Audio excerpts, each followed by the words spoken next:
البيهقي في سننه والنسائي في سننه، البيهقي في الدلائل والنسائي في السنن، من حديث البراء بن عازب، والحديث سنده حسن.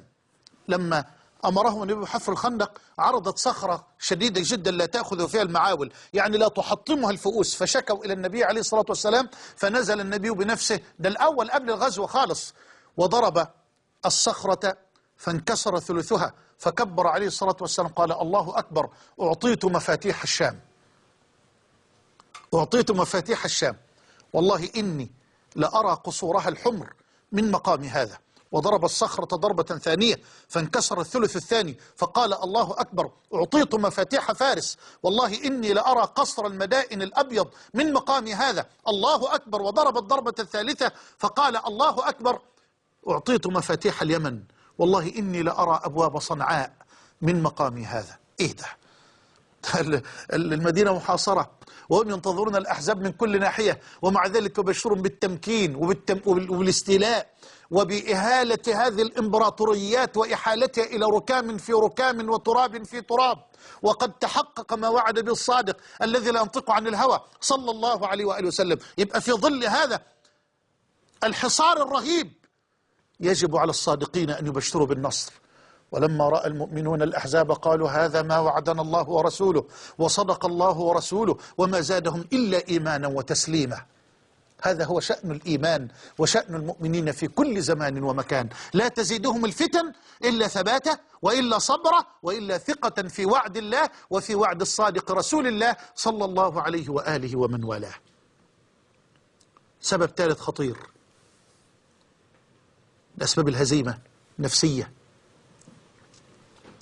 الجهل بطبيعة الطريق. يعني إيه؟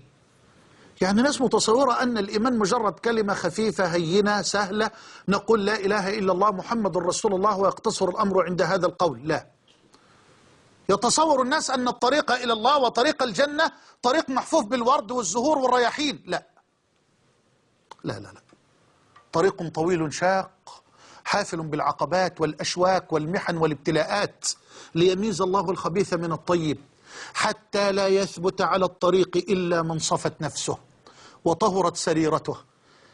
لأنه لو لم يكن الطريق إلى الله كذلك، خلي بالك، لسهل على كل إنسان أن يكون صاحب دعوة، وشتان بين أصحاب الدعوة وأصحاب الدعاوى. لابد من أن يظهر أصحاب الدعاوى وأن يظهر أصحاب الدعوة بالمحن، بالابتلاءات التي يبتلى بها المسلمون من آن لآخر. يبقى لابد أن نعرف طبيعة الطريق. ومن الناس من يعبد الله على حرف، فإن أصابه خير اطمأن به، وإن أصابته فتنة انقلب على وجهه، خسر الدنيا والآخرة، ذلك هو الخسران المبين. لازم نعرف الطريق. ناح عليه نوح وقتل فيه الأنبياء، قتل عليه الأنبياء وتعرض فيه إمامهم لأبشع أنواع البلاء. لابد أن نعرف طبيعة الطريق. ليه؟ عشان ما تصطدمش مع أول عقبة، عشان ما تفتنش مع أول محنة. لا، لازم تبقى عارف طبيعة الطريق من أول لحظة تسلك الطريق إلى الله والطريق إلى الجنة. لابد أن تعلم أنك ستبتلى وأنك ستختبر وأنك ستمتحن. يا رسول الله، أي الناس أشد بلاء؟ قال: المذنبون. لا. العصاة. لا. مال مين؟ الأنبياء. ثم الأمثل فالأمثل. يبتلى الرجل على حسب دينه، فإن كان في دينه صلابة زيد له في البلاء، وإن كان في دينه رقة ابتلي على حسب دينه. وما يبرح البلاء بالعبد حتى يتركه يمشي على الأرض وليس عليه خطيئة. لازم تعرف طبيعة الطريق.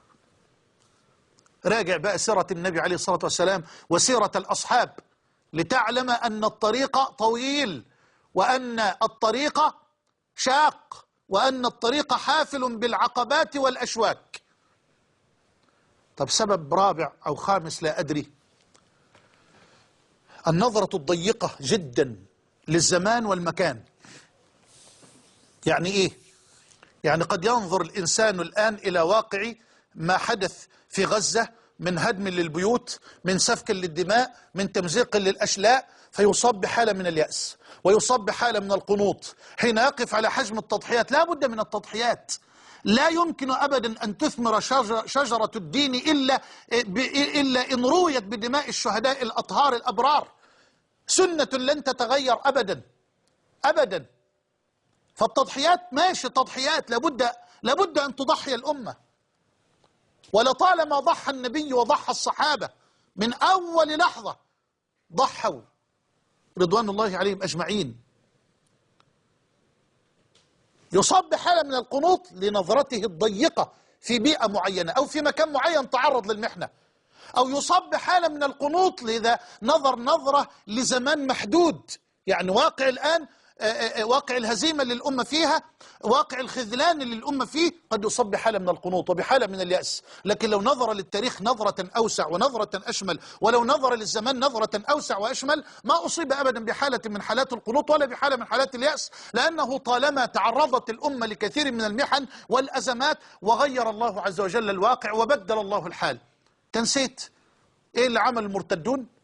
وقد تحولت المحنة بفضل الله ثم بفضل صديق الأمة إلى منحة. فمن الرجال من تتحول المحن بين أيديهم إلى منح، وعلى رأس هؤلاء الرجال بعد سيدنا رسول الله أبو بكر رضي الله عنه. طيب، التتار هجموا على بغداد ومنعوا صلاة الجماعة وقتلوا الناس 40 يوما. لا يجرؤ مسلم أن يخرج ليصلي صلاة الجماعة في بيت من بيوت الله في بغداد كلها. وغير الله الحال، والمسلمون الآن يصلون في المساجد بفضل الله في بغداد. الصليبيون منعوا الصلاة في المسجد الأقصى 91 عاما، ووضعوا الصلبان على كل متر فيه. وغير الله الحال، وإخواننا صلوا العشاء الليلة بفضل الله في المسجد الأقصى. القرامطة هجموا على المسلمين في بيت الله الحرام وذبحوا المسلمين الذين يطوفون حول الكعبة، واقتلع أبو طاهر القرمطي الخبيث الحجر الأسود، وظل يصيح في صحن الكعبة يقول: أين الطير الأبابيل؟ أين الحجارة من سجيل؟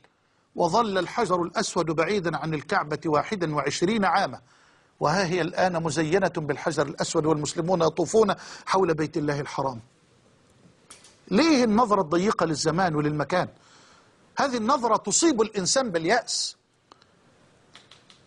يعني يجي لأخ مثلا تتعرض الدعوة في قريته إلى تضييق، يقول لك بس الإسلام ضاع. يا حبيبي، الإسلام مش هيضيع ولن يضيع على الإطلاق.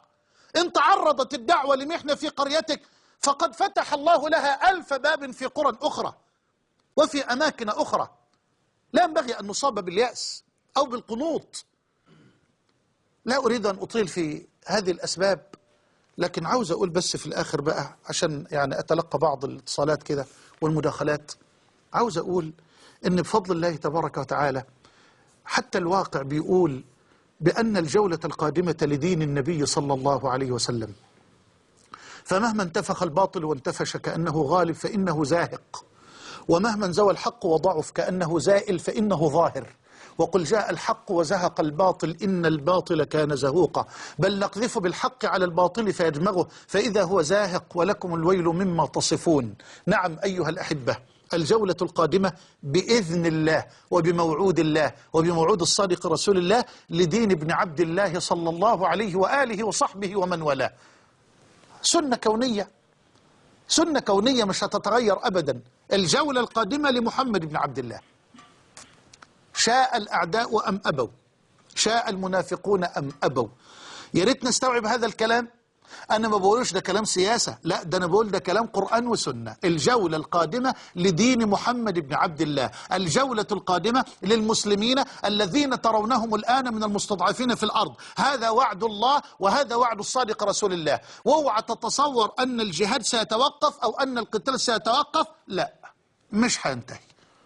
ده كلام سياسة ده مولانا، كلام في السياسة اللي من دول غلط يا حبيبي. بقول لك ده مش كلام في السياسة، ده كلام في السياسة الشرعية. على راسي، ونحن مأمورون ببيانه. روى البخاري ومسلم، يعني فين؟ في أعلى درجات الصحة، من حديث أبي هريرة أن النبي صلى الله عليه وآله وسلم قال: لا تقوم الساعة، خلي بالك من الكلام، لا تقوم الساعة حتى يقاتل المسلمون اليهود فيقتلهم المسلمون، فيختبئ اليهودي وراء الحجر والشجر، فيقول الحجر والشجر يا مسلم يا عبد الله ورائي يهودي تعال فاقتله. وفي غير رواية الصحيحين إلا الغرقد فإنه من شجر اليهود. ده كلام النبي، ده مش كلام أنا، مش من عندي. وعاوز أقول لحضرتك تاني بأن الخلافة الراشدة ستنزل الأرض المقدسة بموعود الصادق الذي لا ينطق عن الهوى، وأن الجهاد لن يفارق الأرض المقدسة إلى أن تقوم الساعة. تسمع الأدلة على كده، من قلتها لك قبل كده بس هذكرك بها وقت من الحلقة. روى الإمام أحمد في مسنده والبزار في مسنده بسند صححه الحافظ ابن حجر من حديث أبي الدرداء رضي الله عنه أنه صلى الله عليه وآله وسلم قال: بين أنا نائم إذ احتمل عمود الكتاب من تحت رأسي فظننت